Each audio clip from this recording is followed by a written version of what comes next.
I have been with General Grant in the midst of death and slaughter. When the howls of people reached him after Shiloh, when messengers were speeding to and from his army to Washington, bearing slanders to induce his removal before he took Vicksburg. In Chattanooga, when the soldiers were stealing the corn of the starving mules to satisfy their own hunger. At Nashville, when he was ordered to the forlorn hope to command the Army of the Potomac, so often defeated, and yet I never saw him more troubled than since he has been in Washington, and been compelled to read himself a sneak and deceiver, based on reports of 4 of the cabinet, and apparently with your knowledge. If this political atmosphere can disturb the equanimity of one so guarded and so prudent as he is, what will be the result with me, so careless, so outspoken as I am? Therefore, with my consent, Washington never. As to the Secretary of War, his office is twofold. As a cabinet officer, he should not be there without your hearty, cheerful assent, and I believe that is the judgment and opinion of every fair-minded man. As the holder of a civil office, having the supervision of monies appropriated by Congress and of contracts for army supplies, I do think Congress, or the Senate by delegation from Congress, has a lawful right to be consulted. At all events, I would not risk a suit or contest on that phase of the question. The Law of Congress, of March 2, 1867, prescribing the manner in which orders and instructions relating to military movements shall reach the Army, gives you as constitutional commander-in-chief the very power you want to exercise, and enables you to prevent the Secretary from making any such orders and instructions. And consequently he cannot control the Army, but is limited and restricted to a duty that an auditor of the Treasury could perform. You certainly can afford to await the result.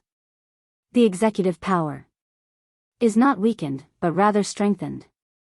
Surely he is not such an obstruction as would warrant violence, or even show of force, which would produce the very reaction and clamor that he hopes for, to save him from the absurdity of holding an empty office for the safety of the country.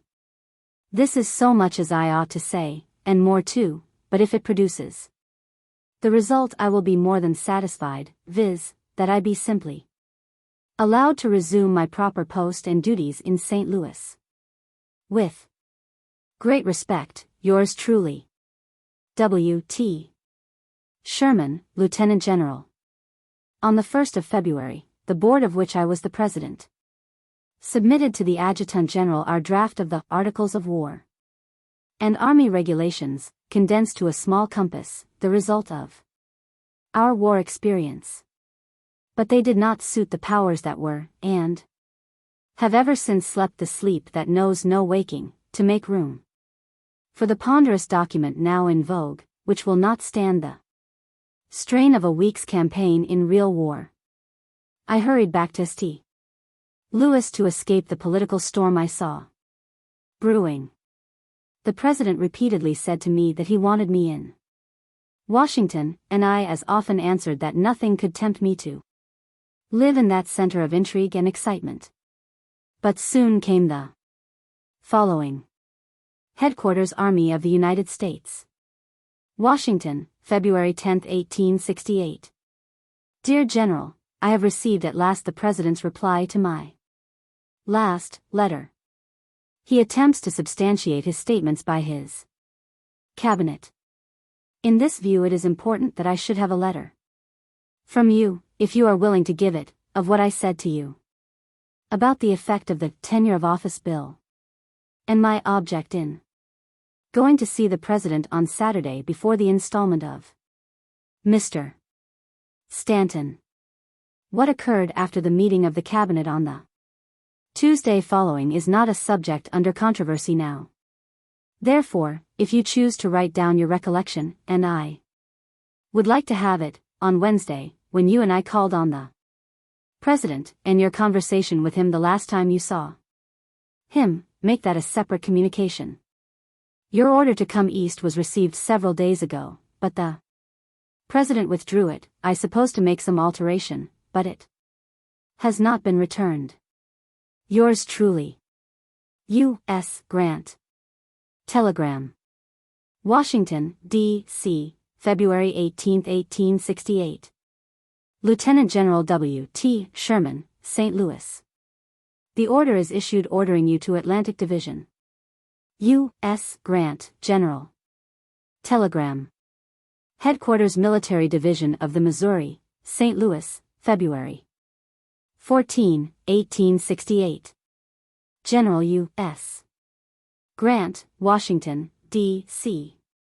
Your dispatch is received informing me that the order for the Atlantic Division has been issued, and that I am assigned to its command.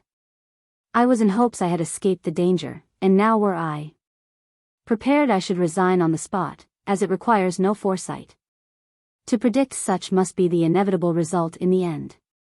I will make one more desperate effort by mail, which please await. W. T. Sherman, Lieutenant General. Telegram. Washington, February 14, 1868. Lieutenant General W. T. Sherman, St. Louis. I think it due to you that your letter of January 31st to the President of the United States should be published, to correct misapprehension in the public mind about your willingness to come to Washington.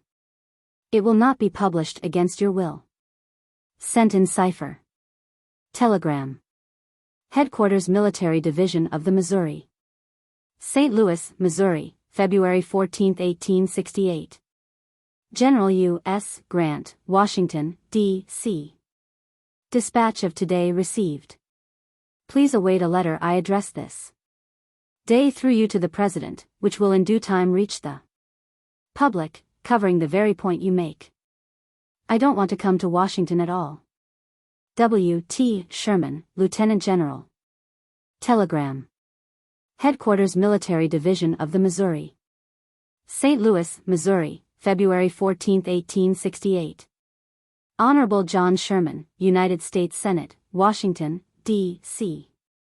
Oppose confirmation of myself as Brevet General, on ground that it is unprecedented, and that it is better not to extend the system of brevets above Major General. If I can't avoid coming to Washington, I may have to resign. W. T. Sherman, Lieutenant General. Headquarters of the Army. Washington, D.C., February 12, 1868. The following orders are published for the information and guidance of all concerned. U.S. Grant, General. Executive Mansion. Washington, D.C., February 12, 1868. General, you will please issue an order creating a military division to be styled the Military Division of the Atlantic, to be composed of the Department of the Lakes, the Department of the East, and the Department of Washington. To be commanded by Lieutenant General W. T. Sherman, with his headquarters at Washington. Until further orders from the President, you will assign no officer to the permanent command of the Military Division of the Missouri. Respectfully yours, Andrew Johnson. General U.S. Grant. Commanding Armies of the United States, Washington, D.C. Major General P.H. Sheridan, the senior officer in the Military Division of the Missouri, will temporarily perform the duties of Commander of the Military Division of the Missouri in addition to his duties of Department Commander. By command of General Grant. E. D. Townsend, Assistant Adjutant General. This order, if carried into effect, would have grouped in Washington 1. The President, Constitutional Commander-in-Chief. 2. The Secretary of War, Congressional Commander-in-Chief. 3. The General of the Armies of the United States. 4. The Lieutenant General of the Army. 5. The Commanding General of the Department of Washington. 6. The Commander of the Post of Washington. At that date the garrison of Washington was a brigade of infantry and a battery of artillery. I never doubted Mr. Johnson's sincerity in wishing to befriend me, but this was the broadest kind of a farce, or meant mischief. I therefore appealed to him by letter to allow me to remain where I was, and where I could do service, real service, and received his most satisfactory answer. Headquarters Military Division of the Missouri. St. Louis, Missouri, February 14, 1868. General U. S. Grant, Washington, D.C. Dear General, last evening, just before leaving my office, I received your note of the 10th, and had intended answering it according to your request. But, after I got home, I got your dispatch of yesterday, announcing that the order I dreaded so much was issued. I never felt so troubled in my life. Were it an order to go to Sitka, to the devil, to battle with rebels or Indians, I think you would not hear a whimper from me, but it comes in such a questionable form that, like Hamlet's ghost, it curdles my blood and mars my judgment. My first thoughts were of resignation, and I had almost made up my mind to ask Dodge for some place on the Pacific Road, or on one of the Iowa roads, and then again various colleges ran through my memory. But hard times and an expensive family have brought me back to staring the proposition square in the face, and I have just written a letter to the President, which I herewith transmit through you, on which I will hang a hope of respite till you telegraph me its effect. The uncertainties ahead are too great to warrant my incurring the expense of breaking up my house and family here, and therefore in no event will I do this till I can be assured of some permanence elsewhere. If it were at all certain that you would accept the nomination of President in May, I would try and kill the intervening time, and then judge of the chances, but I do not want you to reveal your plans to me till you choose to do so. I have telegraphed to John Sherman to oppose the nomination which the papers announce has been made of me for brevet general. I have this minute received your cipher dispatch of today, which I have just answered and sent down to the telegraph office, and the clerk is just engaged in copying my letter to the President to go with this. If the President or his friends pretend that I seek to go to Washington, it will be fully rebutted by letters I have written to the President, to you, to John Sherman, to Mr. Ewing, and to Mr. Stanbury. You remember that in our last talk you suggested I should write again to the President. I thought of it, and concluded my letter of January 31st, already delivered, was full and emphatic. Still, I did write again to Mr. Stanbury, asking him as a friend to interpose in my behalf. There are plenty of people who know my wishes, and I would avoid, if possible, the publication of a letter so confidential as that of January 31st, in which I notice I allude to the President's purpose of removing Mr. Stanton by force, a fact that ought not to be drawn out through me, if it be possible to avoid it. In the letter herewith I confine myself to purely private matters, and will not object if it reaches the public in any proper way. My opinion is, the President thinks Mrs. Sherman would like to come to Washington by reason of her father and brothers being there. This is true, for Mrs. Sherman has an idea that St. Louis is unhealthy for our children, and because most of the Catholics here are tainted with the old secesh feeling. But I know better what is to our common interest, and prefer to judge of the proprieties myself. What I do object to is the false position I would occupy as between you and the President. Were there an actual army at or near Washington, I could be withdrawn from the most unpleasant attitude of a go-between, but there is no army there, nor any military duties which you with a host of subordinates cannot perform. Therefore I would be there with naked, informal, and sinecure duties, and utterly out of place. This you understand well enough, and the army too, but the president and the politicians, who flatter themselves they are saving the country, cannot and will not understand. My opinion is, the country is doctored to death, and if President and Congress would go to sleep like Rip Van Winkle, the country would go on under natural influences, and recover far faster than under their joint and several treatment.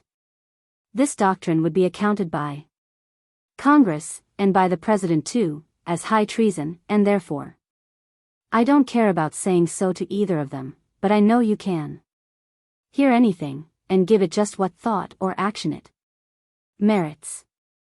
Excuse this long letter, and telegraph me the result of my letter to the President as early as you can. If he holds my letter so long as to make it improper for me to await his answer, also telegraph me. The order, when received, will, I suppose, direct me as to whom and how I am to turn over this command, which should, in my judgment, not be broken up, as the 3 departments composing the division should be under one head. I expect my staff officers to be making for me within the hour to learn their fate, so advise me all you can as quick as possible. With great respect, yours truly, W. T. Sherman, Lieutenant General. To the President. Dear Sir, it is hard for me to conceive you would purposely do me an unkindness unless under the pressure of a sense of public duty, or because you do not believe me sincere. I was in hopes, since my letter to you of the 31st of January, that you had concluded to pass over that purpose of yours expressed more than once in conversation to organize a new command for me in the East, with headquarters in Washington. But a telegram from General Grant of yesterday says that the order was issued ordering you, me, to Atlantic Division. And the newspapers of this morning contain the same information, with the addition that I have been nominated as Brevet General. I have telegraphed my own brother in the Senate to oppose my confirmation, on the ground that the 2 higher grades in the Army ought not to be complicated with brevets, and I trust you will conceive my motives aright. If I could see my way clear to maintain my family, I should not hesitate a moment to resign my present commission, and seek some business wherein I would be free from these unhappy complications that seem to be closing about me, spite of my earnest efforts to avoid them. But necessity ties my hands, and I must submit with the best grace I can till I make other arrangements. In Washington are already the headquarters of a department, and of the Army itself, and it is hard for me to see wherein I can render military service there. Any staff officer with the rank of major could surely fill any gap left between these 2 military officers. And, by being placed in Washington, I will be universally construed as a rival to the General-in-Chief, a position damaging to me in the highest degree. Our relations have always been most confidential and friendly, and if, unhappily, any cloud of differences should arise between us, my sense of personal dignity and duty would leave me no alternative but resignation. For this I am not yet prepared, but I shall proceed to arrange for it as rapidly as possible, so that when the time does come, as it surely will if this plan is carried into effect, I may act promptly. Inasmuch as the order is now issued, I cannot expect a full revocation of it, but I beg the privilege of taking post at New York, or any point you may name within the new military division, other than Washington. This privilege is generally granted to all military commanders, and I see no good reason why I too may not ask for it, and this simple concession, involving no public interest, will much soften the blow, which, right or wrong, I construe as one of the hardest I have sustained in a life somewhat checkered with adversity. With great respects, yours truly, W. T. Sherman, Lieutenant General. Washington, D.C., 2 p.m., February 19, 1888. Lieutenant General W. T. Sherman, St. Louis, Missouri. I have just received, with General Grant's endorsement of reference, your letter to me of the 14th inst. The order to which you refer was made in good faith, and with a view to the best interests of the country and the service, as however, your assignment to a new military division seems so objectionable, you will retain your present command. Andrew Johnson. On that same 19th of February he appointed Adjutant General Lorenzo Thomas to be Secretary of War ad interim, which finally resulted in the articles of impeachment and trial of President Johnson before the Senate. I was a witness on that trial, but of course the lawyers would not allow me to express any opinion of the President's motives or intentions, and restricted me to the facts set forth in the articles of impeachment, of which I was glad to know nothing. The final test vote revealed less than 2/3, and the President was consequently acquitted. Mr. Stanton resigned. General Schofield, previously nominated, was confirmed as Secretary of War, thus putting an end to what ought never to have happened at all. Indian Peace Commission. On the 20th of July 1867, President Johnson approved an act to establish peace with certain hostile Indian tribes, the first section of which reads as follows: "Be it enacted, etc. That the President of the United States be and is hereby authorized to appoint a commission to consist of three officers of the Army not below the rank of Brigadier General, who, together with N.G. Taylor, Commissioner of Indian Affairs, John B. Henderson, Chairman of the Committee of Indian Affairs of the Senate, S.F. Tappan, and John B. Sanborn, shall have power and authority to call together the chiefs and head men of such bands or tribes of Indians as are now waging war against the United States, or committing depredations on the people thereof. To ascertain the alleged reasons for their acts of hostility, and in their discretion, under the direction of the President, to make and conclude with said bands or tribes such treaty stipulations, subject to the action of the Senate, as may remove all just causes of complaint on their part, and at the same time establish security for person and property along the lines of railroad now being constructed to the Pacific and other thoroughfares of travel to the Western Territories, and such as will most likely ensure civilization for the Indians, and peace and safety for the whites." The President named as the military members Lieutenant General Sherman, Brigadier Generals A. H. Terry and W. S. Harney. Subsequently, to ensure a full attendance, Brigadier General C. Augur was added to the commission, and his name will be found on most of the treaties. The commissioners met at St. Louis and elected N.G. Taylor, the Commissioner of Indian Affairs, President, J.B. Sanborn, Treasurer, and A.S.H. White, Esq.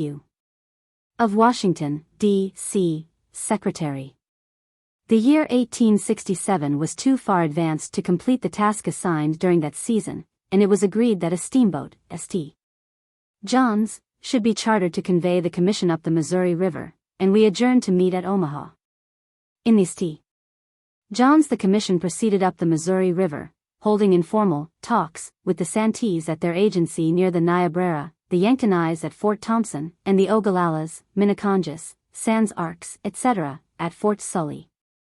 From this point runners were sent out to the Sioux occupying the country west of the Missouri River, to meet us in council at the forks of the Platte that fall, and to Sitting Bull's band of outlaw Sioux, and the Crows on the upper Yellowstone, to meet us in May, 1868, at Fort Laramie. We proceeded up the river to the mouth of the Cheyenne and turned back to Omaha, having ample time on this steamboat to discuss and deliberate on the problem submitted to our charge. We all agreed that the nomad Indians should be removed from the vicinity of the two great railroads then in rapid construction, and be localized on one or other of the two great reservations south of Kansas and north of Nebraska. That agreements, not treaties, should be made for their liberal maintenance as to food, clothing, schools, and farming implements for 10 years, during which time we believed that these Indians should become self-supporting. To the north we proposed to remove the various bands of Sioux, with such others as could be induced to locate near them. And to the south, on the Indian territory already established, we proposed to remove the Cheyennes, Arapahoes, Kiowas, Comanches, and such others as we could prevail on to move thither. At that date the Union Pacific construction had reached the Rocky Mountains at Cheyenne, and the Kansas Pacific to about Fort Wallace. We held council with the Ogalallas at the forks of the Platte, and arranged to meet them all the next spring, 1868. In the spring of 1868 we met the Crows in council at Fort Laramie, the Sioux at the North Platte, the Shoshones or Snakes at Fort Hall, the Navajos at Fort Sumner, on the Pecos, and the Cheyennes and Arapahoes at Medicine Lodge. To accomplish these results the commission divided up into committees, General Augur going to the Shoshones, Mr. Tappan and I to the Navajos, and the remainder to Medicine Lodge. In that year we made treaties or arrangements with all the tribes which before had followed the buffalo in their annual migrations, and which brought them into constant conflict with the whites. Mr.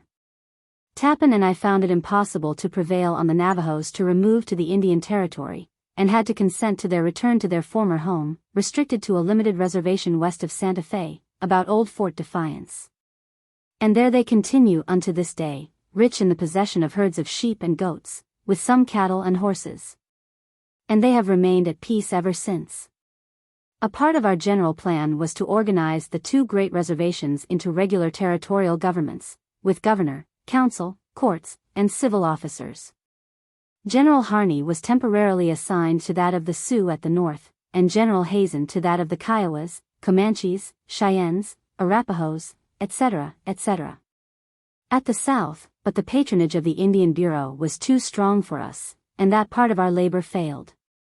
Still, the Indian Peace Commission of 1867-68 did prepare the way for the great Pacific railroads, which, for better or worse, have settled the fate of the buffalo and Indian forever.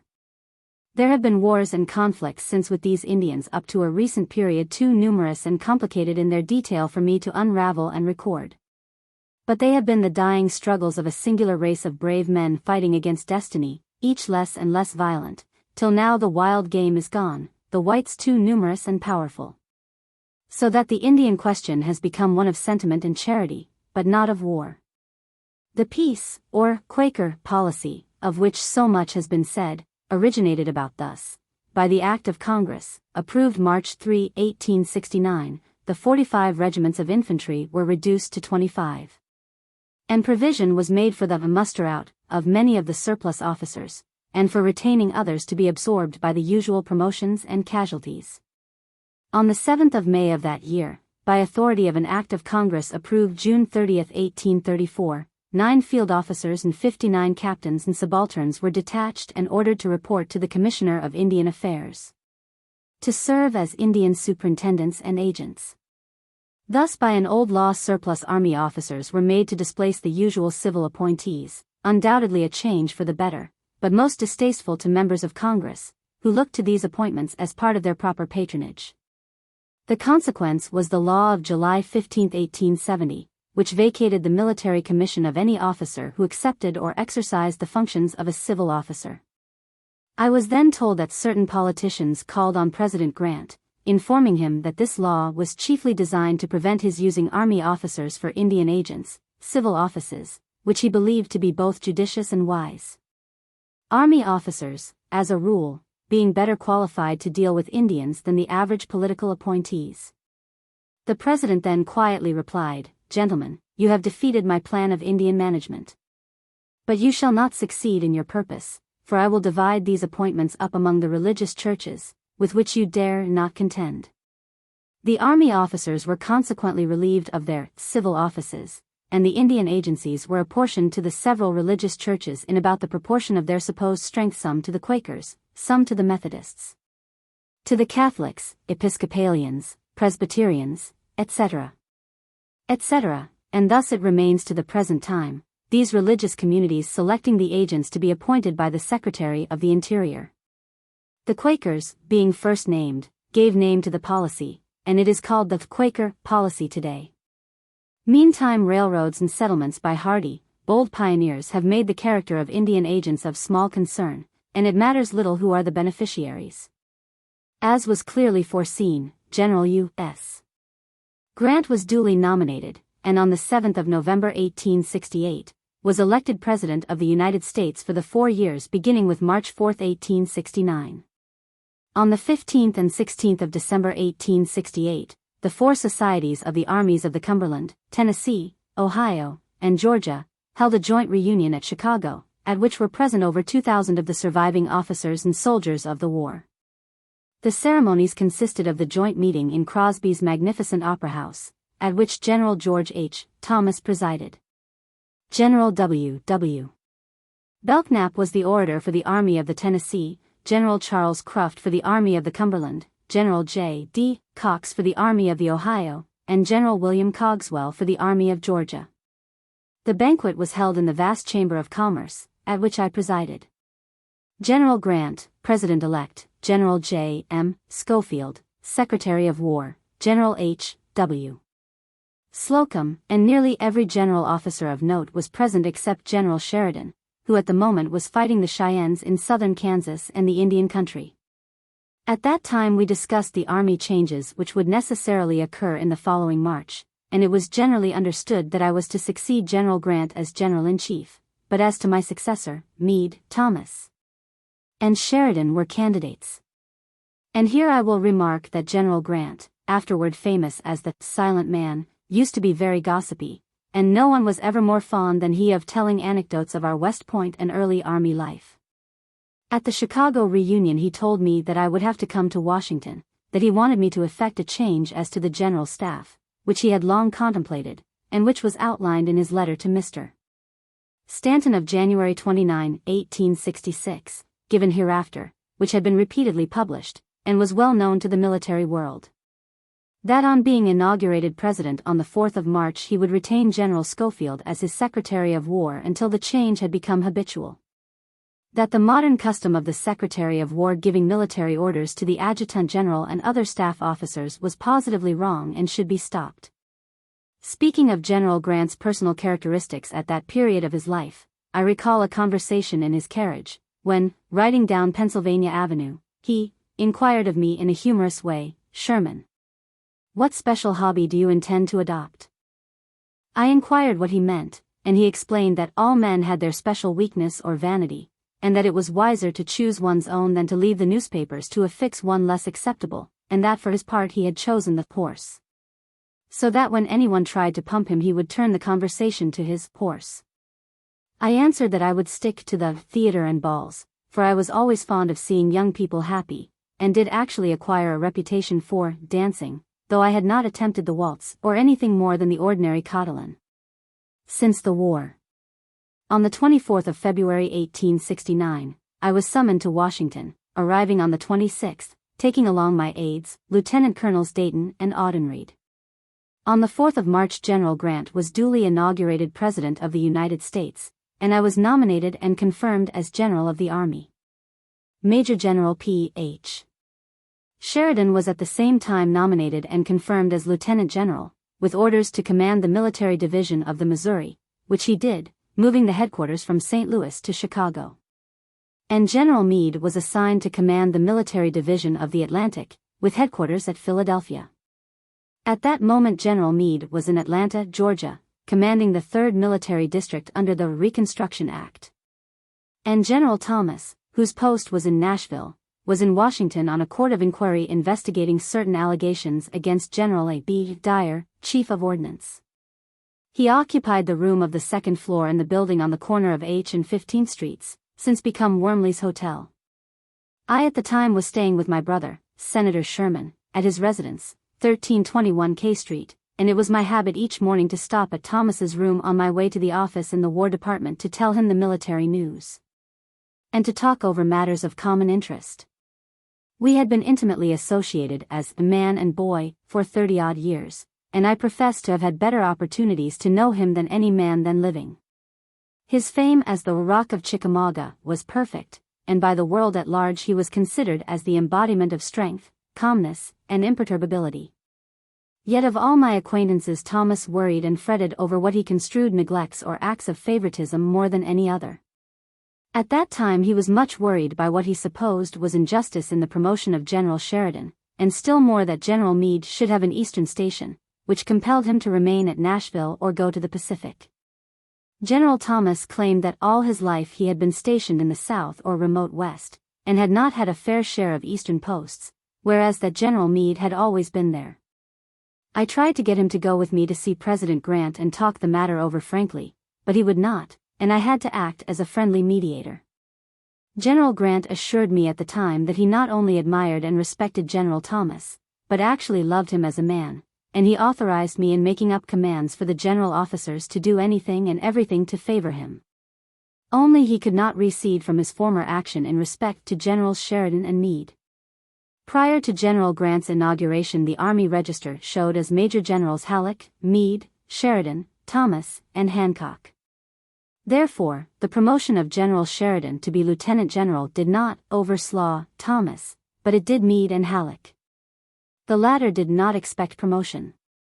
General Meade did, but was partially, not wholly, reconciled by being stationed at Philadelphia, the home of his family. And President Grant assured me that he knew of his own knowledge that General Sheridan had been nominated Major General before General Meade, but had waived dates out of respect for his age and longer service. And that he had nominated him as Lieutenant General by reason of his special fitness to command the military division of the Missouri, embracing all the wild Indians, at that very moment in a state of hostility. I gave General Thomas the choice of every other command in the Army, and of his own choice he went to San Francisco, California, where he died, March 28, 1870. The truth is, Congress should have provided by law for 3 lieutenant generals for these 3 preeminent soldiers, and should have dated their commissions with Gettysburg, Winchester, and Nashville. It would have been a graceful act, and might have prolonged the lives of 2 most popular officers, who died soon after, feeling that they had experienced ingratitude and neglect. Soon after General Grant's inauguration as president, and, as I supposed, in fulfillment of his plan divulged in Chicago the previous December, were made the following. Headquarters of the Army. Washington, March 8, 1869. General Orders No. 11.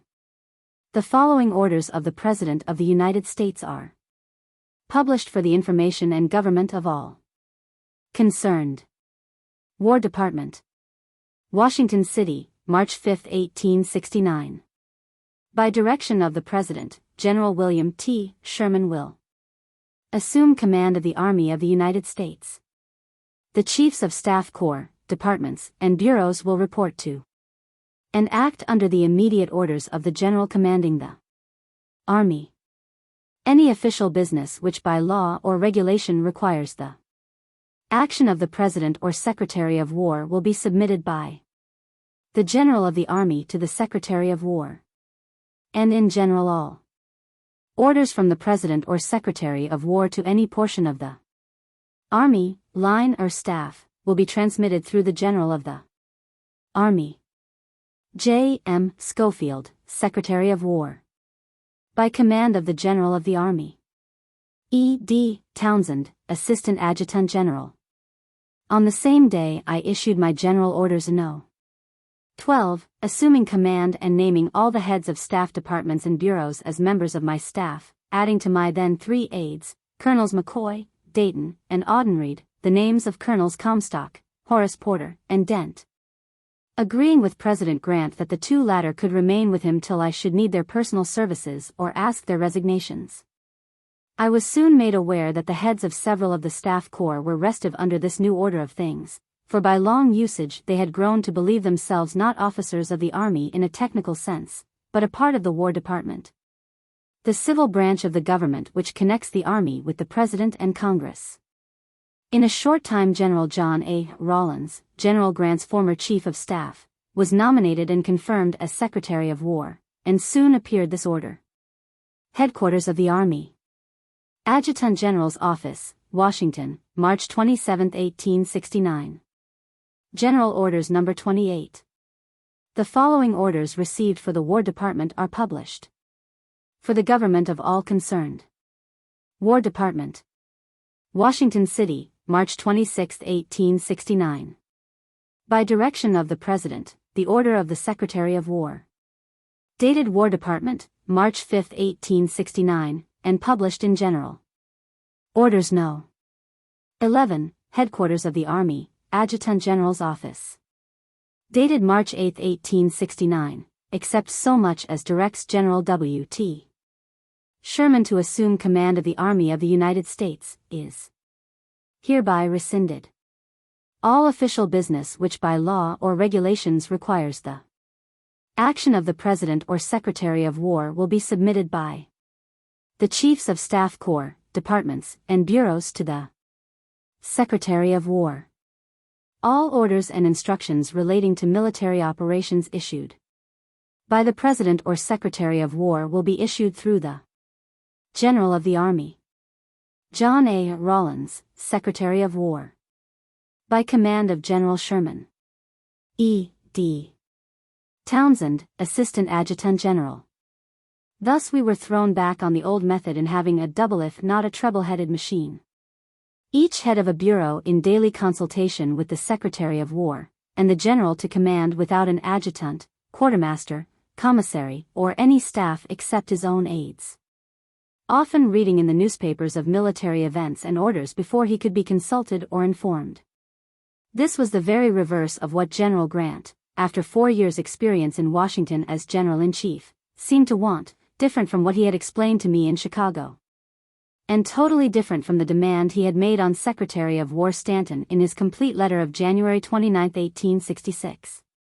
I went to him to know the cause. He said he had been informed by members of Congress that his action, as defined by his order of March 5, was regarded as a violation of laws making provision for the bureaus of the War Department. That he had repealed his own orders, but not mine, and that he had no doubt that General Rawlins and I could draw the line of separation satisfactorily to us both. General Rawlins was very conscientious, but a very sick man when appointed Secretary of War. Several times he made orders through the Adjutant General to individuals of the Army without notifying me, but always when his attention was called to it he apologized.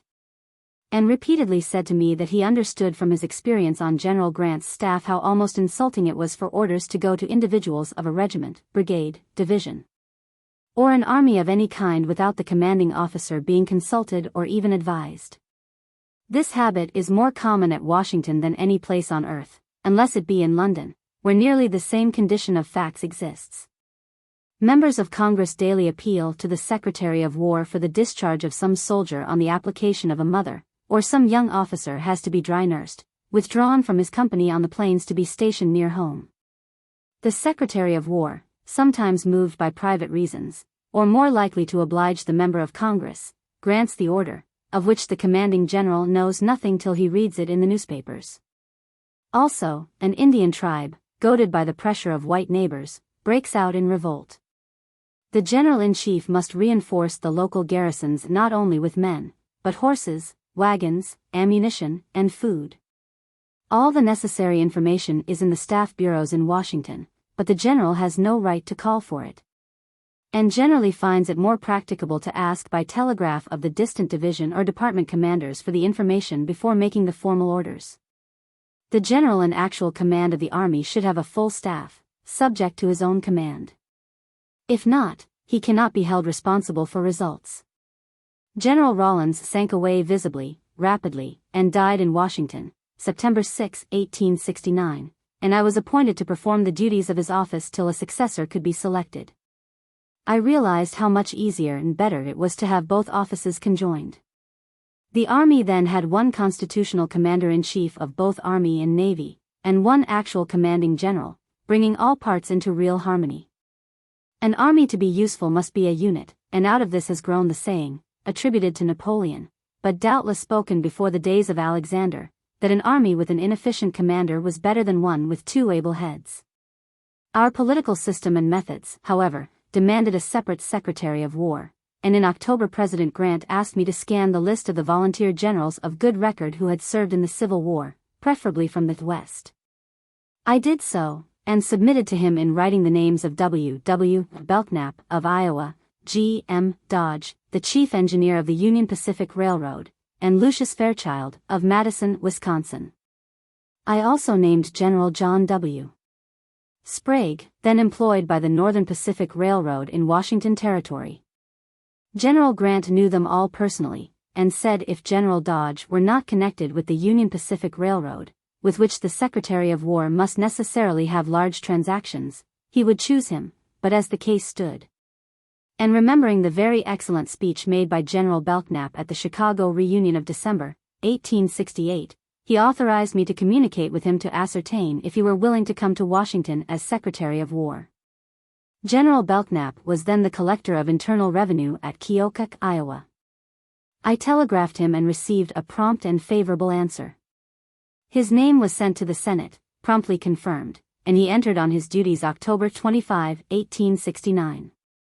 General Belknap surely had at that date as fair a fame as any officer of volunteers of my personal acquaintance. He took up the business where it was left off, and gradually fell into the current which led to the command of the Army itself as of the legal and financial matters which properly pertain to the War Department. Orders granting leaves of absence to officers, transfers, discharges of soldiers for favor, and all the old abuses, which had embittered the life of General Scott in the days of Secretaries of War Marcy and Davis, were renewed. I called his attention to these facts, but without sensible effect.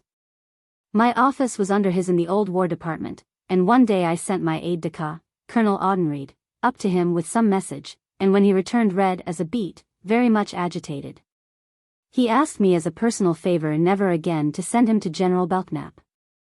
I inquired his reason, and he explained that he had been treated with a rudeness and discourtesy he had never seen displayed by any officer to a soldier. Colonel Audenried was one of the most polished gentlemen in the Army, noted for his personal bearing and deportment, and I had some trouble to impress on him the patience necessary for the occasion. But I promised on future occasions to send some other or go myself. Things went on from bad to worse, till in 1870 I received from Mr. Hugh Campbell, of St. Louis, a personal friend and an honorable gentleman, a telegraphic message complaining that I had removed from his position Mr. Ward, post-trader at Fort Laramie, with only a month in which to dispose of his large stock of goods, to make room for his successor. It so happened that we of the Indian Peace Commission had been much indebted to this same trader, Ward, for advances of flour, sugar, and coffee, to provide for the Crow Indians, who had come down from their reservation on the Yellowstone to meet us in 1868, before our own supplies had been received. For a time I could not comprehend the nature of Mr. Campbell's complaint, so I telegraphed to the department commander, General C. Auger, at Omaha, to know if any such occurrence had happened, and the reasons therefor. I received a prompt answer that it was substantially true, and had been ordered by the Secretary of War. It so happened that during General Grant's command of the Army, Congress had given to the General of the Army the appointment of post-traders. He had naturally devolved it on the subordinate division and department commanders, but the legal power remained with the General of the Army. I went up to the Secretary of War, showed him the telegraphic correspondence, and pointed out the existing law in the revised statutes. General Belknap was visibly taken aback, and explained that he had supposed the right of appointment rested with him, that Ward was an old rebel Democrat, etc. Whereas Ward had been in fact the sutler of Fort Laramie, a United States military post, throughout the Civil War. I told him that I should revoke his orders, and leave the matter where it belonged, to the local council of administration and commanding officers. Ward was unanimously re-elected and reinstated. He remained the trader of the post until Congress repealed the law, and gave back the power of appointment to the Secretary of War, when of course he had to go. But meantime he was able to make the necessary business arrangements which saved him and his partners the sacrifice which would have been necessary in the first instance. I never had any knowledge whatever of General Belknap's transactions with the traders at Fort Sill and Fort Lincoln which resulted in his downfall. I have never sought to ascertain his motives for breaking with me, because he knew I had always befriended him while under my military command, and in securing him his office of Secretary of War. I spoke frequently to President Grant of the growing tendency of his Secretary of War to usurp all the powers of the commanding general, which would surely result in driving me away. He has frequently promised to bring us together to agree upon a just line of separation of our respective offices, but never did. Determined to bring the matter to an issue, I wrote the following letter. Headquarters Army of the United States. Washington, D.C., August 17, 1870. General W. Belknap, Secretary of War. General, I must urgently and respectfully invite your attention, when at leisure, to a matter of deep interest to future commanding generals of the Army more than to myself, of the imperative necessity of fixing and clearly defining the limits of the powers and duties of the General of the Army or of whomsoever may succeed, to the place of Commander-in-Chief. The case is well stated by General Grant in his letter of January 29, 1866, to the Secretary of War, Mr. Stanton, hereto appended. And though I find no official answer recorded, I remember that General Grant told me that the Secretary of War had promptly assured him in conversation that he fully approved of his views as expressed in this letter. At that time the subject was much discussed, and soon after, Congress enacted the bill reviving the grade of general, which bill was approved July 25, 1866, and provided that the general, when commissioned, may be authorized under the direction and during the pleasure of the President to command the armies of the United States. And a few days after, viz., July 28, 1866, was enacted the law which defined the military peace establishment. The enacting clause reads, that the military peace establishment of the United States shall hereafter consist of 5 regiments of artillery, 10 regiments of cavalry, 45 regiments of infantry, the professors and corps of cadets of the United States Military Academy, and such other forces as shall be provided for by this Act, to be known as the Army of the United States. The Act then recites in great detail all the parts of the Army, making no distinction between the line and staff, but clearly makes each and every part an element of the whole. Section 37 provides for a board to revise the Army regulations and report, and declares that the regulations then in force, viz. those of 1863, should remain until Congress shall act on said report. And Section 38 and last enacts that all laws and parts of laws inconsistent with the provisions of this Act be and the same are hereby repealed. Under the provisions of this law my predecessor, General Grant, did not hesitate to command and make orders to all parts of the Army, the military academy, and staff. And it was under his advice that the new regulations were compiled in 1868 that drew the line more clearly between the high and responsible duties of the Secretary of War and the General of the Army. He assured me many a time before I was called here to succeed him that he wanted me to perfect the distinction. And it was by his express orders that on assuming the command of the Army I specifically placed the heads of the staff corps here in Washington in the exact relation to the Army which they would bear to an army in the field. I am aware that subsequently, in his orders of March 26, he modified his former orders of March 5, but only as to the heads of bureaus in Washington, who have, he told me, certain functions of office imposed on them by special laws of Congress, which laws, of course, override all orders and regulations, but I did not either understand from him in person, or from General Rawlins, at whose instance this order was made, that it was designed in any way to modify, alter, or change his purposes that division and department commanders, as well as the General of the Army, should exercise the same command of the staff as they did of the line of the Army. I need not remind the Secretary that orders and reports are made to and from the military academy which the General does not even see, though the military academy is specifically named as a part of that Army which he is required to command. Leaves of absence are granted, the stations of officers are changed, and other orders are now made directly to the Army, not through the General, but direct through other officials and the Adjutant General. So long as this is the case I surely do not command the Army of the United States, and am not responsible for it. I am aware that the confusion results from the fact that the 37th section of the Act of July 28, 1866, clothes the Army Regulations of 1863 with the sanction of law. But the next section repeals all laws and parts of laws inconsistent with the provisions of this Act. The regulations of 1863 are but a Compilation of orders made prior to the war, when such men as Davis and Floyd took pleasure in stripping General Scott of even the semblance of power, and purposely reduced him to a cipher in the command of the army.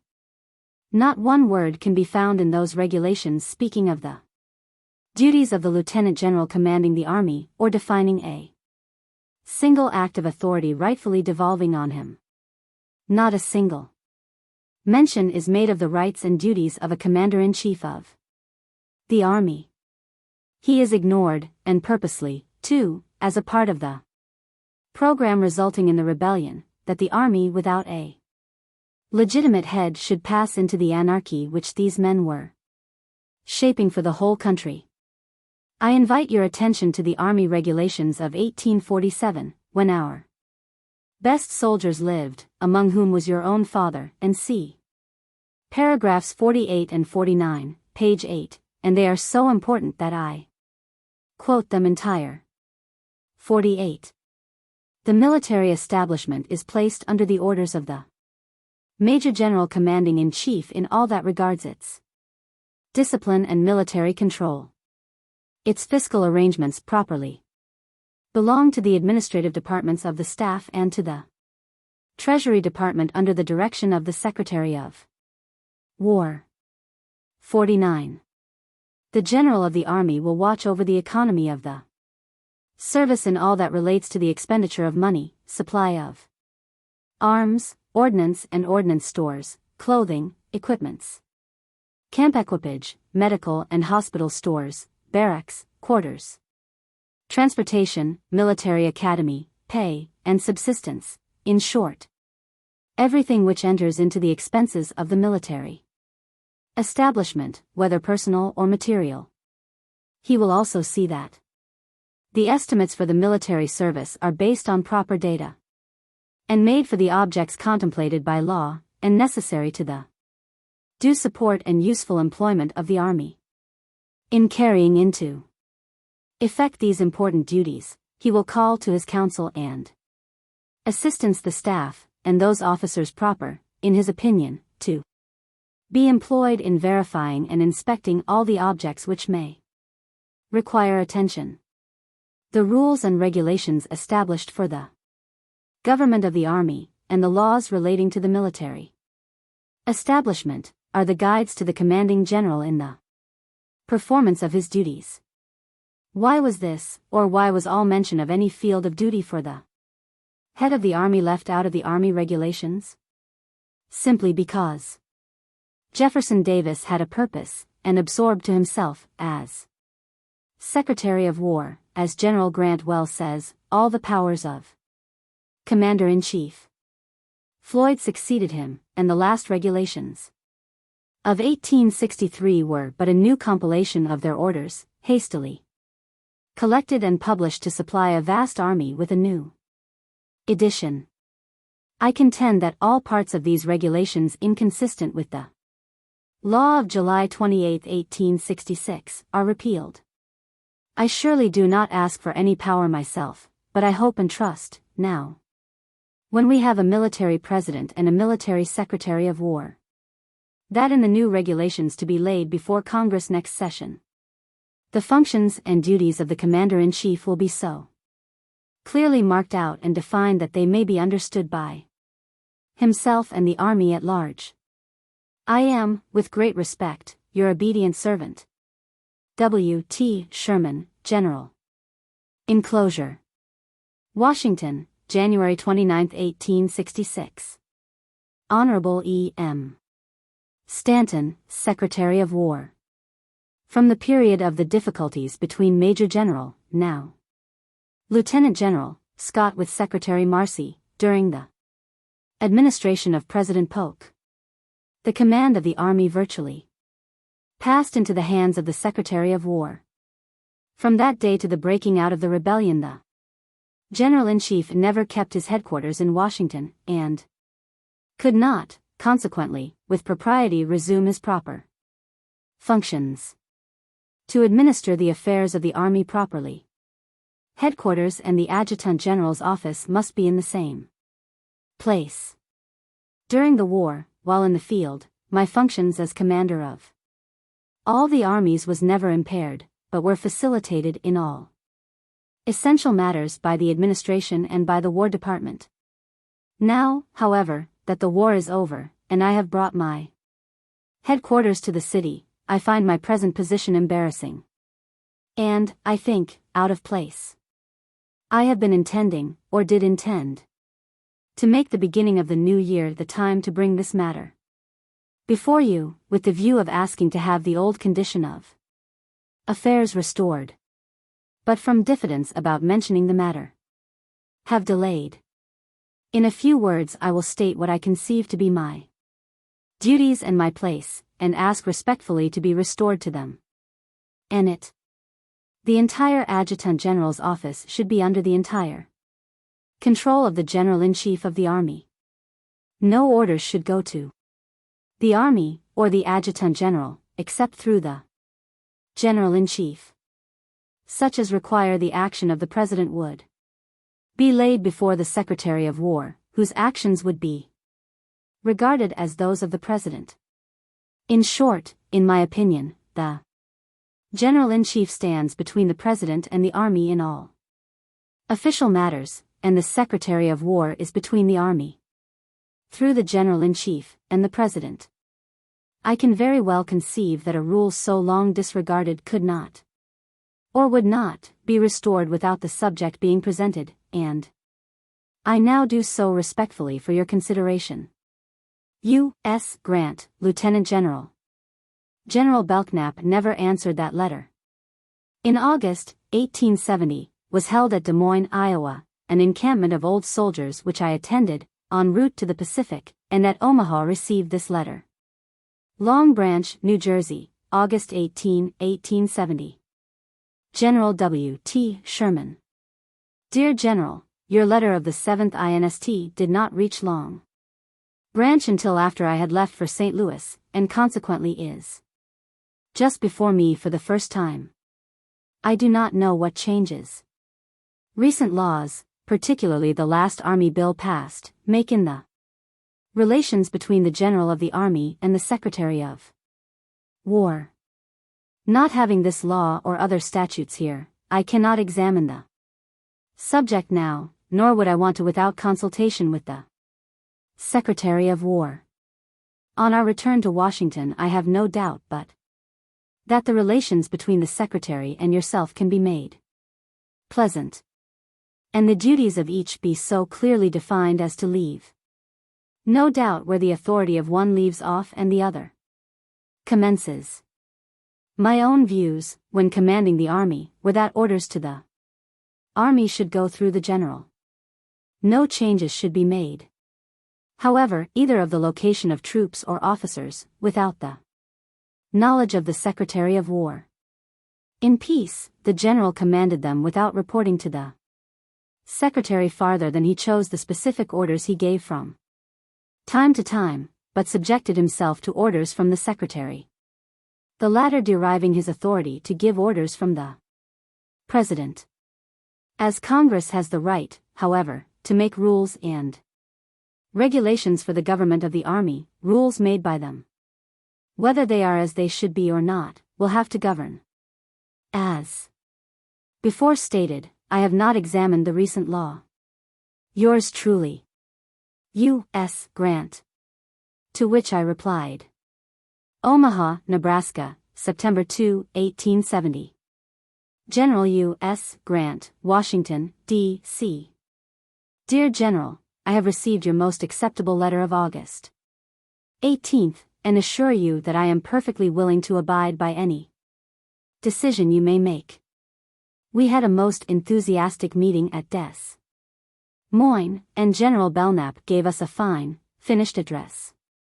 I have concluded to go over to San Francisco to attend the annual celebration of the Pioneers, to be held on the 9th instant. From there I will make a short tour, aiming to get back to St. Louis by the 1st of October, and so on to Washington without unnecessary delay. Conscious of the heavy burdens already on you, I should refrain from adding 1 ounce to your load of care. But it seems to me now is the time to fix clearly and plainly the field of duty for the Secretary of War and the Commanding General of the Army, so that we may escape the unpleasant controversy that gave so much scandal in General Scott's time, and leave to our successors a clear field. No matter what the result, I promise to submit to whatever decision you may make. I also feel certain that General Belknap thinks he is simply executing the law as it now stands, but I am equally certain that he does not interpret the law reviving the grade of general, and that fixing the peace establishment of 1868 as I construe them. For instance, I am supposed to control the discipline of the military academy as a part of the army, whereas General Belknap ordered a court of inquiry in the case of the colored cadet, made the detail, reviewed the proceedings, and made his order, without my knowing a word of it, except through the newspapers. And more recently, when I went to Chicago to attend to some division business, I found the Inspector General, Hardy, under orders from the Secretary of War to go to Montana on some claim business. All I ask is that such orders should go through me. If all the staff officers are subject to receive orders direct from the Secretary of War, it will surely clash with the orders they may be in the act of executing from me, or from their immediate commanders. I ask that General Belknap draw up some clear, well-defined rules for my action, that he show them to me before publication, that I make on them my remarks, and then that you make a final decision. I promise faithfully to abide by it, or give up my commission. Please show this to General Belknap, and I will be back early in October. With great respect, your friend, W. T. Sherman. I did return about October 15th, saw President Grant, who said nothing had been done in the premises, but that he would bring General Belknap and me together and settle this matter. Matters went along pretty much as usual till the month of August, 1871, when I dined at the Arlington with Admiral Alder and General Belknap. The former said he had been promoted to Rear Admiral and appointed to command the European squadron, then at Villa Franca, near Nice, and that he was going out in the frigate Wabash, inviting me to go along. I had never been to Europe, and the opportunity was too tempting to refuse. After some preliminaries, I agreed to go along, taking with me as aides-de-camp Colonel Audenried and Lieutenant Fred Grant. The Wabash was being overhauled at the Navy Yard at Boston, and was not ready to sail till November, when she came to New York, where we all embarked Saturday, November 11th.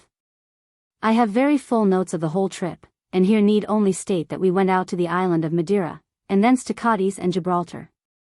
Here my party landed, and the Wabash went on to Villa Franca. From Gibraltar we made the general tour of Spain to Bordeaux, through the south of France to Marseilles, Toulon, etc., to Nice, from which place we rejoined the Wabash and brought ashore our baggage. From Nice we went to Genoa, Turin, the Mont Cenis Tunnel, Milan, Venice, etc., to Rome. Thence to Naples, Messina, and Syracuse, where we took a steamer to Malta. From Malta to Egypt and Constantinople, to Sebastopol, Poti, and Tiflis. At Constantinople and Sebastopol my party was increased by Governor Curtin, his son, and Mr. McGahan. It was my purpose to have reached the Caspian, and taken boats to the Volga, and up that river as far as navigation would permit, but we were dissuaded by the Grand Duke Michael, Governor-General of the Caucasus, and took carriages 600 miles to Taganrog, on the Sea of Azov, to which point the railroad system of Russia was completed. From Taganrog we took cars to Moscow and St. Petersburg. Here Mr. Curtin and party remained, he being our minister at that court. Also Fred Grant left us to visit his aunt at Copenhagen. Colonel Audenried and I then completed the tour of interior Europe, taking in Warsaw, Berlin, Vienna, Switzerland, France, England, Scotland, and Ireland, embarking for home in the good steamer Baltic, Saturday, September 7, 1872. Reaching Washington, D.C., September 22 d. I refrain from dwelling on this trip, because it would swell this chapter beyond my purpose. When I regained my office, I found matters unchanged since my departure, the Secretary of War exercising all the functions of Commander-in-Chief, and I determined to allow things to run to their necessary conclusion. In 1873 my daughter Minnie also made a trip to Europe, and I resolved as soon as she returned that I would simply move back to St. Louis to execute my office there as best I could. But I was embarrassed by being the possessor of a large piece of property in Washington on I Street, near the corner of 3rd, which I could at the time neither sell nor give away. It came into my possession as a gift from friends in New York and Boston, who had purchased it of General Grant and transferred to me at the price of $65,000. The house was very large, costly to light, heat, and maintain, and Congress had reduced my pay $4,000 or $5,000 a year, so that I was gradually being impoverished. Taxes, too, grew annually, from about $400 a year to $1,500, besides all sorts of special taxes. Finding myself caught in a dilemma, I added a new hall, and made out of it 2 houses, one of which I occupied, and the other I rented, and thus matters stood in 1873-74. By the agency of Mr. Hall, a neighbor and broker, I effected a sale of the property to the present owner, Mr.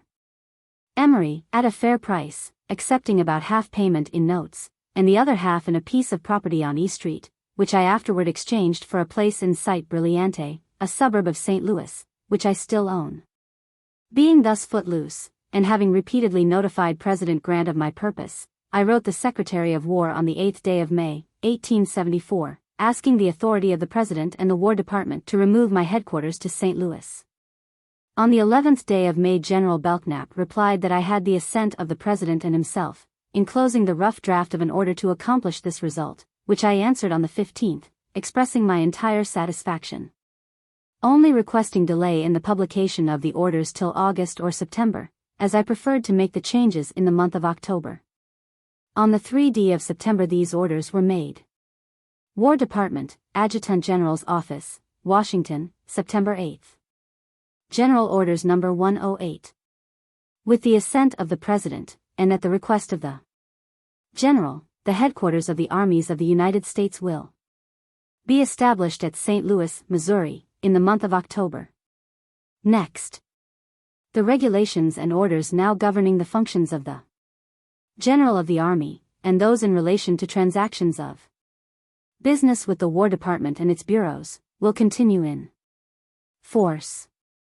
By order of the Secretary of War. E. D. Townsend, Adjutant General. Our daughter Minnie was married October 1, 1874, to Thomas W. Fitch, United States Navy, and we all forthwith packed up and regained our own house at St. Louis, taking an office on the corner of 10th and Locust Streets.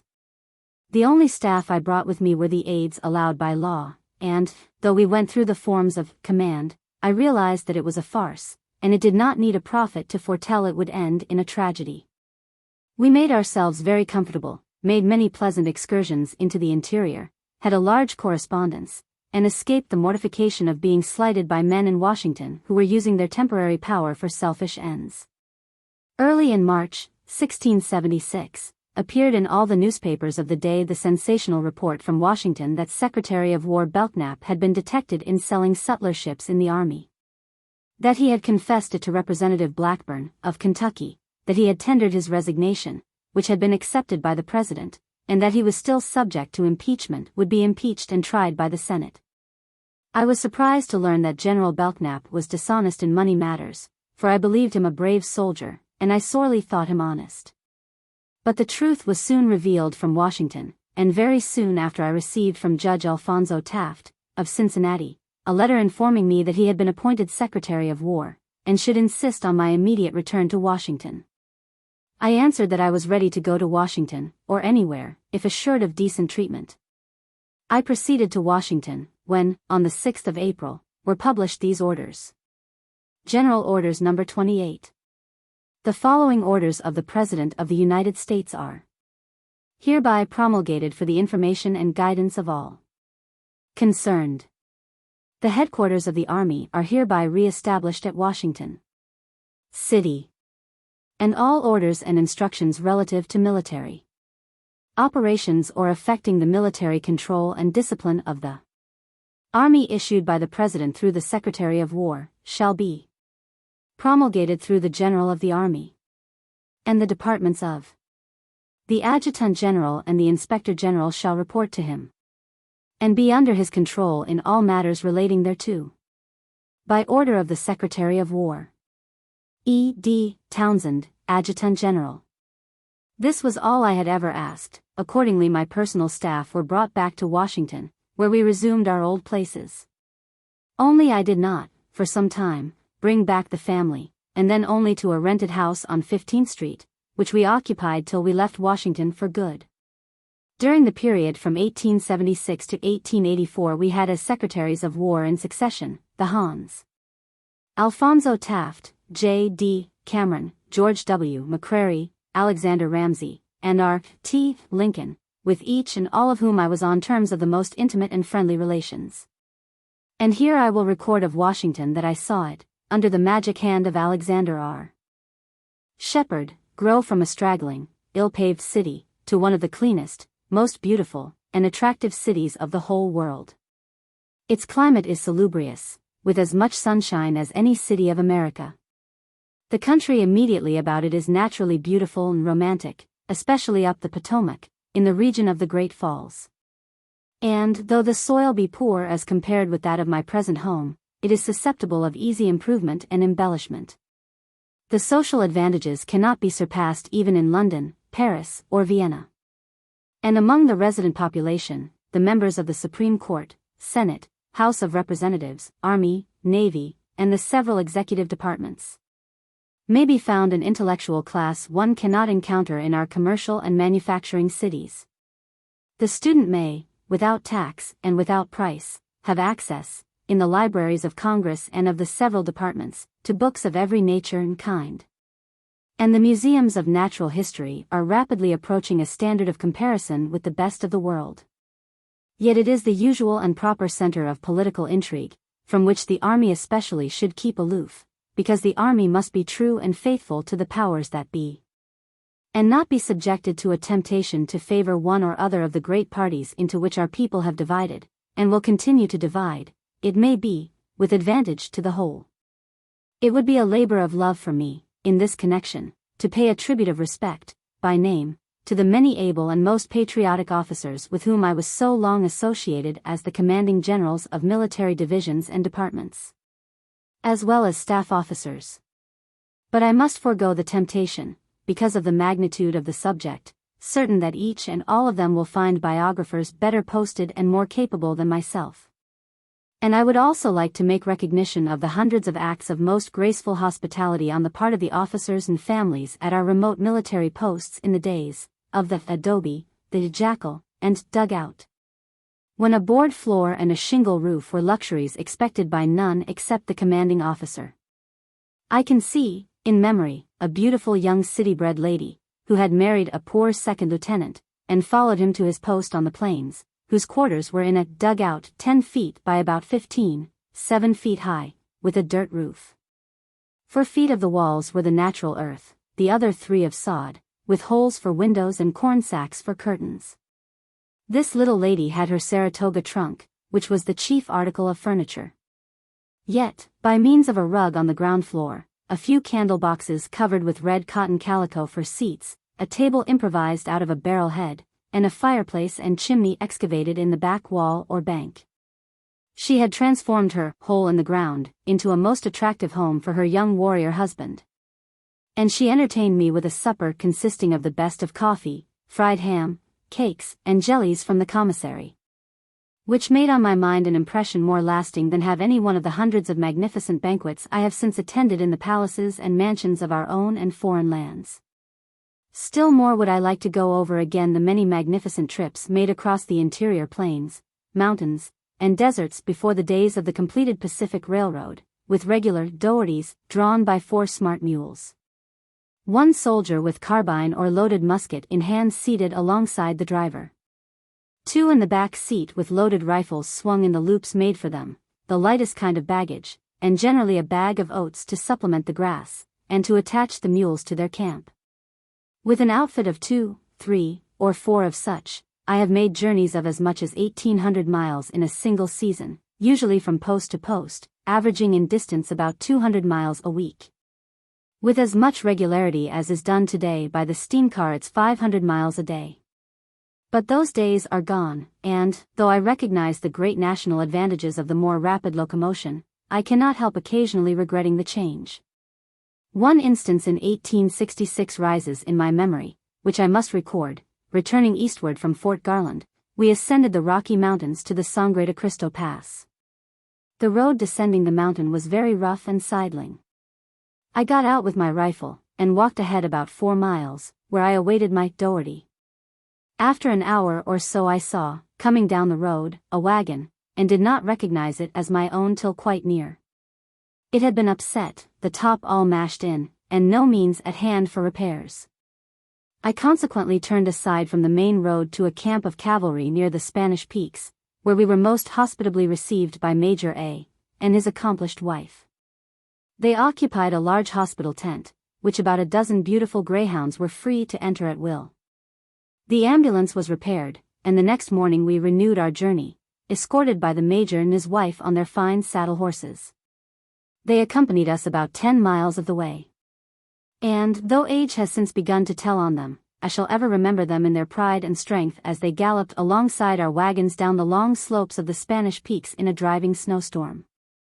And yet again would it be a pleasant task to recall the many banquets and feasts of the various associations of officers and soldiers, who had fought the good battles of the Civil War, in which I shared as a guest or host. When we could indulge in a reasonable amount of glorification at deeds done and recorded, with wit, humor, and song. These when memory was fresh, and when the old soldiers were made welcome to the best of cheer and applause in every city and town of the land. But no. I must hurry to my conclusion, for this journey has already been sufficiently prolonged. I had always intended to divide time with my natural successor, General P.H. Sheridan, and early notified him that I should about the year 1884 retire from the command of the army, leaving him about an equal period of time for the highest office in the army. It so happened that Congress had meantime by successive enactments cut down the army to 25,000 men, the usual strength of a corps d'armée, the legitimate command of a lieutenant general.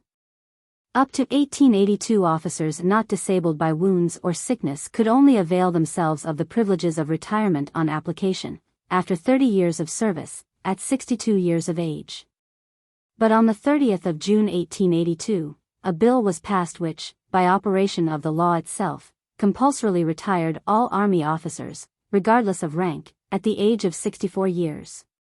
At the time this law was debated in Congress, I was consulted by senators and others in the most friendly manner, representing that, if I wanted it, an exception could justly and easily be made in favor of the general and lieutenant general, whose commissions expired with their lives. But I invariably replied that I did not ask or expect an exception in my case, because no one could know or realize when his own mental and physical powers began to decline. I remembered well the experience of Gil Blas with the Bishop of Granada, and favored the passage of the law fixing a positive period for retirement, to obviate in the future special cases of injustice such as I had seen in the recent past. The law was passed, and every officer then knew the very day on which he must retire, and could make his preparations accordingly.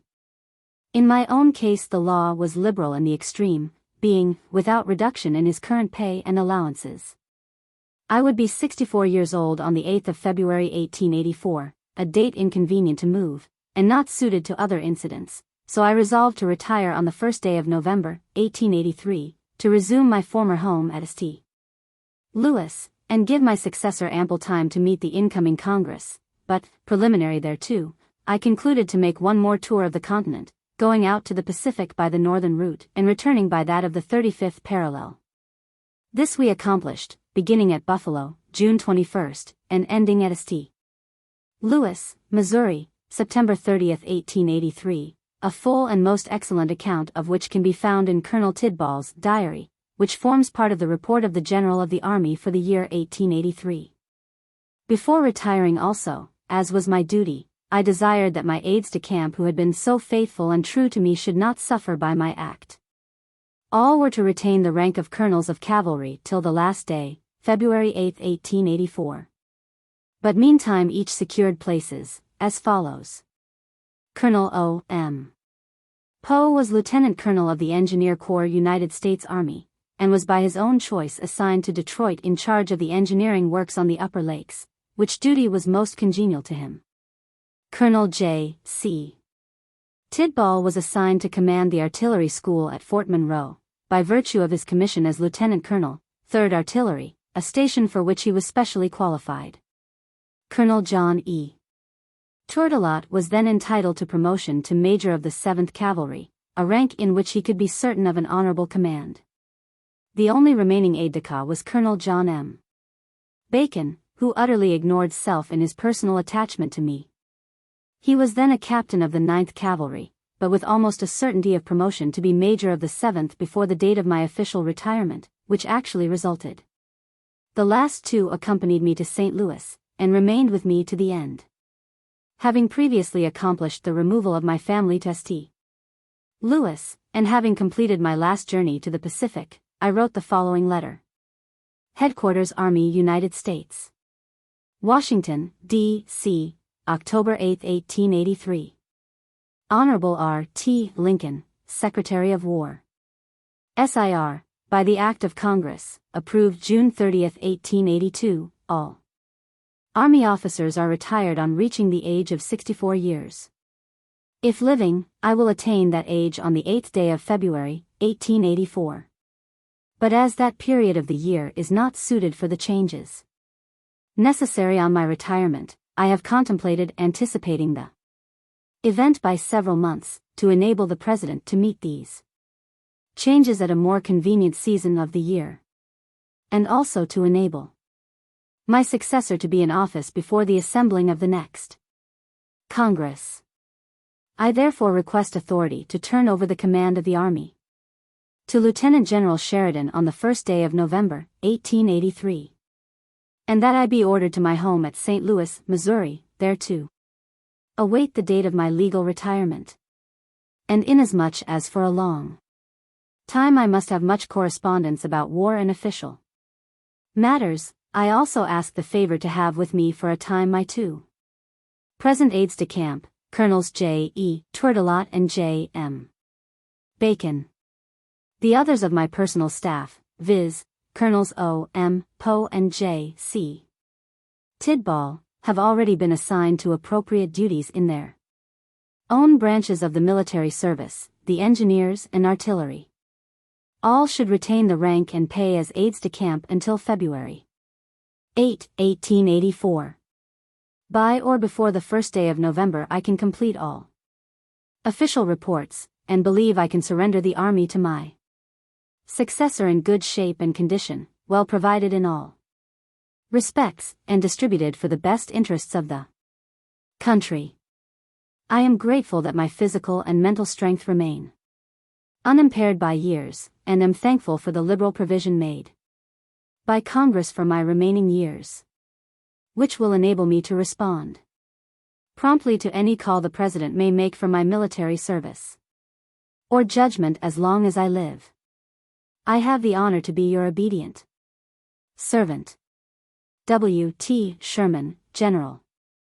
The answer was War Department, Washington City, October 10, 1888.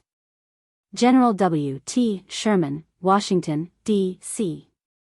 General, I have submitted to the President your letter of the 8th instant, requesting that you be relieved of the command of the Army on the 1st of November next, as a more convenient time for making the changes in military commands which must follow your retirement from active service, then would be the date of your retirement under the law. In signifying his approval of your request, the President directs me to express to you his earnest hope that there may be given you many years of health and happiness in which to enjoy the gratitude of your fellow citizens, well earned by your most distinguished public services. It will give me pleasure to comply with your wishes respecting your aides-de-camp, and the necessary orders will be duly issued.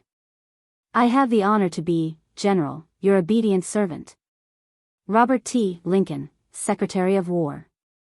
On the 27th day of October I submitted to the Secretary of War, the Honorable R. T. Lincoln, my last annual report, embracing among other valuable matters the most interesting and condensed report of Colonel O. M. Poe, A.D.C.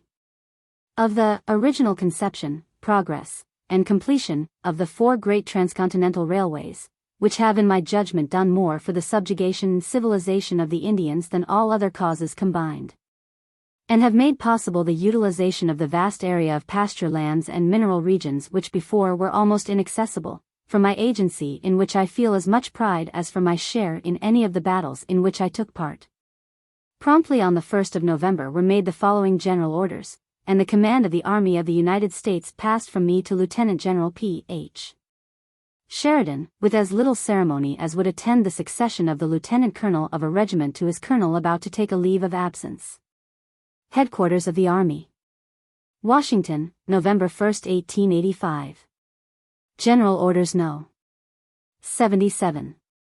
By and with the consent of the President, as contained in General Orders No. 71, of October 13, 1883, the undersigned relinquishes command of the Army of the United States, in thus severing relations which have hitherto existed between us. He thanks all officers and men for their fidelity to the high trust imposed on them during his official life, and will, in his retirement, watch with parental solicitude their progress upward in the noble profession to which they have devoted their lives. W. T. Sherman, General. Official, R. C. Drum, Adjutant General. Headquarters of the Army. Washington, November 1, 1885. General Orders No. 78. In obedience to orders of the President, promulgated in General Orders No. 71, October 13, 1883, from these headquarters, the undersigned hereby assumes command of the Army of the United States. P. H. Sheridan, Lieutenant General. Official, R. C. Drum, Adjutant General. After a few days in which to complete my social visits, and after a short visit to my daughter, Mrs. A. M. Thackara, at Philadelphia, I quietly departed for St. Louis. And, as I hope, for good and all, the family was again reunited in the same place from which we were driven by a cruel, unnecessary civil war initiated in Charleston Harbor in April, 1861. On the 8th day of February, 1884. I was 64 years of age, and therefore retired by the operation of the Act of Congress, approved June 30, 1882. But the fact was gracefully noticed by President Arthur in the following General Orders. War Department, Adjutant General's Office. Washington, February 8, 1984. The following order of the President is published to the Army Executive Mansion, February 8, 1884. General William T. Sherman, General of the Army, having this day reached the age of 64 years, is, in accordance with the law, placed upon the retired list of the Army, without reduction in his current pay and allowances. The announcement of the severance from the command of the Army of one who has been for so many years its distinguished chief, can but awaken in the minds, not only of the Army, but of the people of the United States, mingled emotions of regret and gratitude. Regret at the withdrawal from active military service of an officer whose lofty sense of duty has been a model for all soldiers since he first entered the Army in July, 1840. And gratitude, freshly awakened, for the services of incalculable value rendered by him in the war for the Union, which his great military genius and daring did so much to end. The President deems this a fitting occasion to give expression, in this manner, to the gratitude felt toward General Sherman by his fellow citizens, and to the hope that Providence may grant him many years of health and happiness in the relief from the active duties of his profession. By order of the Secretary of War. Chester A. Arthur. R. C. Drum, Adjutant General. To which I replied, St. Louis, February 9, 1884. His Excellency Chester A. Arthur, President of the United States. Dear Sir, permit me with a soldier's frankness to thank you personally for the handsome compliment bestowed in General Orders of yesterday, which are reported in the journals of the day. To me, it was a surprise and a most agreeable one. I had supposed the actual date of my retirement would form a short paragraph in the common series of special orders of the War Department. But as the honored executive of our country has made it the occasion for his own hand to pen a tribute of respect and affection to an officer passing from the active stage of life to one of ease and rest, I can only say I feel highly honored and congratulate myself in thus rounding out my record of service in a manner most gratifying to my family and friends. Not only this, but I feel sure, when the orders of yesterday are read on parade to the regiments and garrisons of the United States, many a young hero will tighten his belt and resolve anew to be brave and true to the starry flag, which we of our day have carried safely through one epoch of danger, but which may yet be subjected to other trials, which may demand similar sacrifices, equal fidelity and courage, and a larger measure of intelligence. Again thanking you for so marked a compliment, and reciprocating the kind wishes for the future. I am, with profound respect, your friend and servant, W. T. Sherman, General. This I construe as the end of my military career. In looking back upon the past, I can only say, with millions of others, that I have done many things I should not have done, and have left undone still more which ought to have been done. That I can see where hundreds of opportunities have been neglected, but on the whole am content, and feel sure that I can travel this broad country of ours, and be each night the welcome guest in palace or cabin. And, as all the world stage, and all the men and women merely players, I claim the privilege to ring down the curtain. W. T. Sherman, General.